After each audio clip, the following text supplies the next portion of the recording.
So here they are. This isn't all of them, but just a selection for the video. They were sown at the beginning of February, and they've been on heat for probably, what's the beginning of February, March? Beginning of April. Yeah, they've probably been on heat for about 2 months, so 8 weeks. And the heat that I use is a direct heat, so it's an electric cable, and they sit on, well, it makes a hotbed, and then they sit on that. They've been off heat for about 2 weeks, but they've stayed in the greenhouse. Now with chilies, they don't like any cold weather at all, and it's been horrible here in Sussex. So yeah, I can't really say that they're as good as last year, but I'm sure they'll start growing a little bit better once the weather warms up.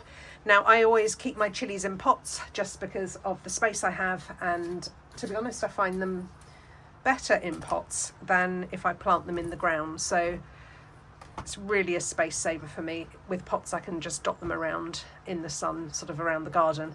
So these ones are just going to move up from where they are now into another small pot for the time being, and then I'll move them up when they're ready. Now a good way to tell whether something is ready to pot on is to have a look at its root ball.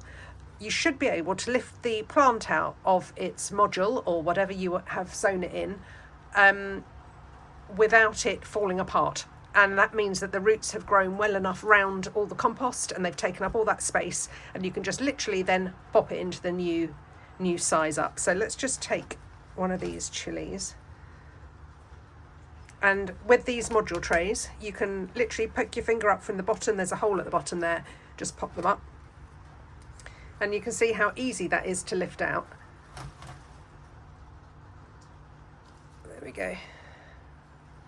If I zoom in, hopefully you can see that. Now look at that lovely root development. The compost is held together really well, quite easy to hold, and I'm just going to pop that into another pot. So I'm just going to chuck some compost in. There we go. When I do seeds, I normally pre-water my compost, but I don't actually do that for potting on. I like to water the plant in so the compost then sort of gets settled around the roots. So make a hole, pop that in. Actually, that's, you can see how that's not quite fitting. So take a bit of compost out, perhaps. Just wonder if you can see that well enough. Let's move that out the way.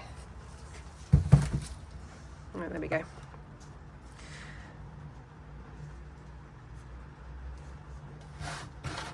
So once you've popped it in, just pop some more compost around the sides and then firm it down.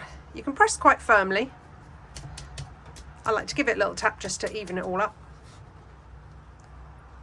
And there it is, potted up and ready to do some more growing.